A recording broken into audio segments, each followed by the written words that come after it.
Mirë se erdhët. Sot do të zhytemi në një temë që na prek të gjithëve.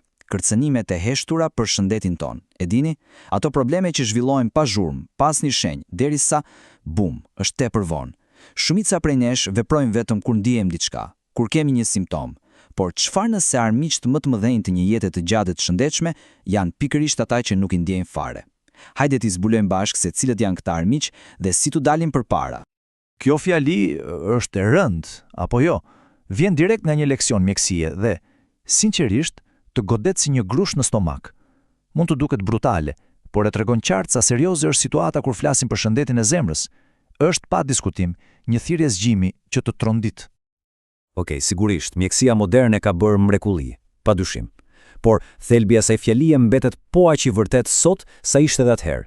Problemet më të mëdha shëndetësore, ato më të rrezikshmet, zakonisht nuk vinë me një njoftim paraprak, nuk të dërgojnë një mesazh që të thonë, "Hey, po vi."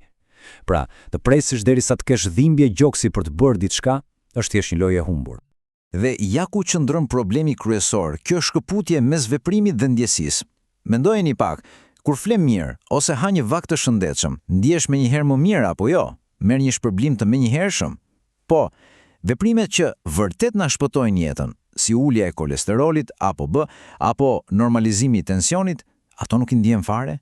Nuk ka asnjë ndjesi të mirë në afat të shkurtër, janë thjesht fitore të heshtura, të cilat i shijon pas 20 apo 30 vitesh, kur thjesht nuk pëson një atak në zemër.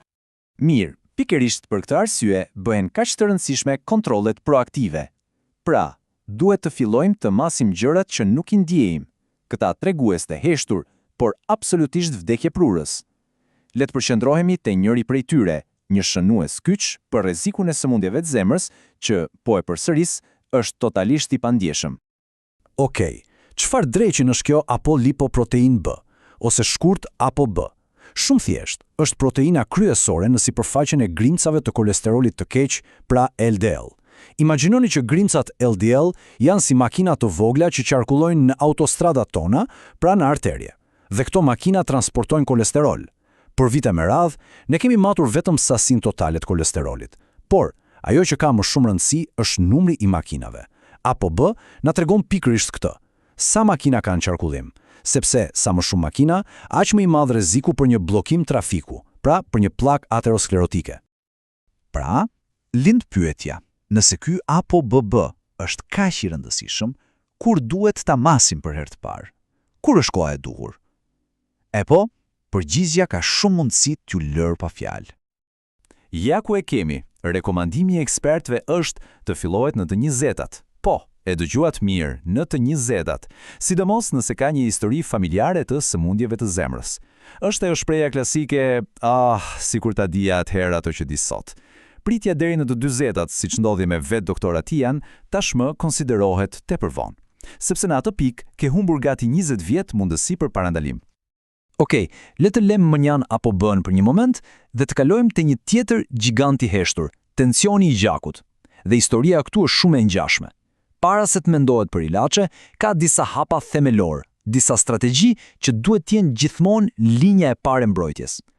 Bëhet fjalë për 4 shtylla kryesore. E para, ushtrimet fizike, guri i themelit. Ato forcojnë zemrën, i bëjnë enat e gjakut më elastike. Pastaj vjen ushqyerja e duhur, që lufton inflamacionin. Shtylla e tretë, menaxhimi i peshës, sepse çdo kilogram më pak i heq një barë të madhe sistemit kardiovaskular. Dhe së fundmi, por jo më pak e rëndësishmja, gjumi. Është koha kur trupi rikuperohet dhe rregullon hormonet që kontrollojnë tensionin. Të katërta bashk janë arma më e fuqishme që kemi në dispozicion. Dhe për të qenë super specifik, kur themi ushtrime, po flasim për rreth 180 deri në 240 minuta në javë, kardio të asaj që quhet zona 2. Çfarë është zona 2? Është ai intensitet ku mund të ecësh shpejt ose të bësh vrap të lehtë, por ende mund të mbash një bisedë pa të dar fryma. Duket e thjesht, por efekti që ka në uljen e tensionit të gjakut është thjesht i jashtëzakonshëm. Dhe kjo pikë duhet teksuar me forcë. Ilaçet janë plani B. Janë mjeti dytësor. Ato hynë në lojë vetëm pasi këto zakone themelore janë provuar dhe optimizuar. Pse? Sepse këto ndryshime në stilin e jetesës jo vetëm që funksionojnë, por funksionojnë në mënyrë fantastike. Dhe pa pasur nevojë të merremi me efektet anësore që mund të vinë me ilaçet. Kur dëgjojmë tension i lartë, mendja na shkon menjëherë te zemra, te enët e gjakut, dhe me të drejtë. Por ka një viktim tjetër, një organ që paguan një çmim të tmerrshëm për këtë presion të lartë, një viktim e heshtur që shpesh e harrojmë derisa dëmi të jetë bërë. Përgatituni për këtë shifër sepse është vërtet e pabesueshme. Me çdo rrahje të zemrës, 25% e të gjithë gjakut ton, pra 1/4, pompohet direkt të veshkat për t'u filtruar. Ndaloni dhe mendojeni për një sekond. Çfarë ngarkese pune jashtëzakonshme për këto dy organe të vogla?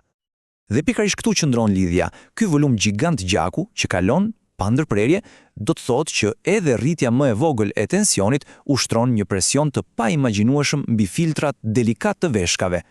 Është si të përpiqesh të kalosh një lumë të tërë përmes një site të vogël kuzhine, por me shumë më tepër forcë. Me kalimin e viteve kjo i dëmton, ngadalë, në heshtje, por në mënyrë të pakthyeshme. Dhe tani, diçka që vërtet të bën të mendohesh thellë. Shikoni këtë krahasim. Të dhënat janë të qarta. Në momentin që një person arrin në fazën përfundimtare të sëmundjes së veshkave, pra kur ka nevojë për dialize, rreziku i vdekshmërisë është më i lartë se ai shumë llojeve të kancerit. Po, më i lartë se kanceri. Kjo na tregon barthezi sa shkatrues është dështimi i veshkave.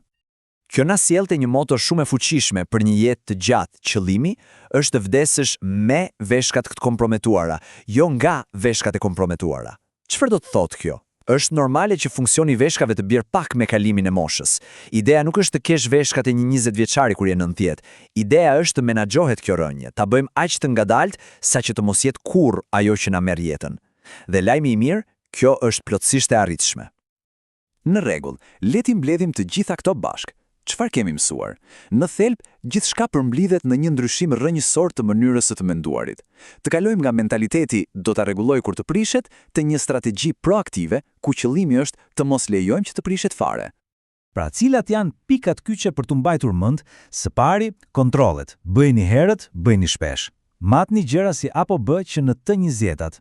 Së dyti, zotëroni bazat, ushtrimet, ushqyerja, gjumi, pesha. Kjo është themeli i gjithçkaje. Së treti, mendoni në mënyrë sistemike. Trupi nuk është një grumbull pjesësh të veçanta. Tensioni i lartë nuk dëmton vetëm zemrën. Dhe së fundi, kushtojeni vëmendje veshkave. Shëndeti i tyre është një pasqyrë fuqishme e shëndetit tonë të përgjithshëm. Dhe me këtë, mbyllemi me një pyetje për reflektim. Apo menaxhohet shëndeti, apo thjesht simptomat? Kjo pyetje, në fund të ditës, sfidon gjithçka që dim për mjekësinë tradicionale, dhe të bësh atë kalim nga menaxhimi i simptomave te menaxhimi i vërtet dhe proaktiv i shëndetit mund të jetë ndryshimi më i madh që mund të bëjë gjithsecili për një jetë më të gjatë dhe, më e rëndësishmja, më të shëndetshme.